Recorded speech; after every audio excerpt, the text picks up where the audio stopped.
a tragedy. And make no mistake, that family has lived with this tragedy for 5 years. Also has the police officers that have to deal with this. But the decision that was passed down today, saying that this police officer was reckless, is ludicrous. New York City police officers now will be considered reckless every time they put their hands on someone. That's what our job is. That's what you expect when you dial 911 when there's a criminal attacking you. How do we do our jobs if we can't stop and say, sir, you can't do that, and they refuse? Today, a New York City judge said that one of our officers, one of our own here, should be fired in connection to the case of Eric Garner, where he was choked out on the streets by one of our own. Now, that just gets me heated. So let me give you some statistics here on why our army here in New York, and our police force, are not as reckless as the mainstream media is making it out to be. We are not the enemies.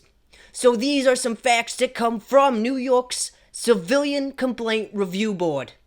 In 2017, the CCRB received 4,487 civilian complaints of abuse of authority, excessive use of force, and other police misconduct. Now, that number represented a 5% increase in complaints over 2016's. Now, an average of about 20% of the complaints that were filed by the CCRB were validated, meaning that those individuals who filed those complaints had legitimate reasons for doing so. Boo-hoo, a police officer beat you up? In 2018, police shot and killed 1,166 individuals across the whole United States. Minorities and persons of color are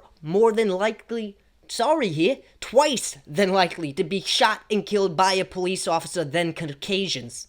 Now, another sampling of NYC police brutality cases back in 2015 shows that the city paid out $5.9 million to the family of Eric Garner, who, remind you, died after police placed him in an unlawful chokehold, but we won't talk about that, right? It was fine, one of our own. The city also paid out $4.5 million to the family of Aki Gurley, who was shot accidentally and killed by police in 2012. Thoughts and theirs that you don't become a criminal.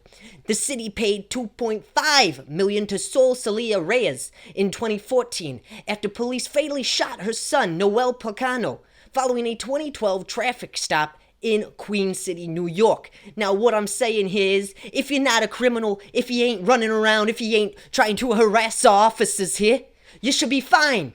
But unless that's the case, our officers aren't reckless. They ain't beating people because of the color of their skin. Yeah, stop and frisk might have been a thing, but hey, we're just following orders. We're just doing our job, right? Following the laws, enforcing our shit, you know?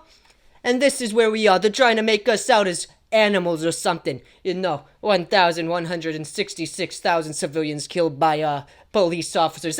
So what? Big deal. Holding people of authority accountable? Get the fuck out of here!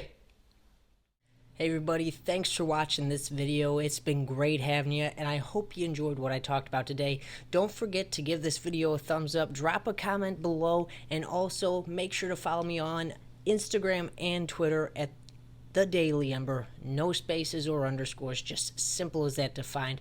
And also, if you'd like to become a $1, $3, or $5 donor to help support the show and what I do, you can go to patreon.com/TheDailyEmber and sign up to become a monthly donor today.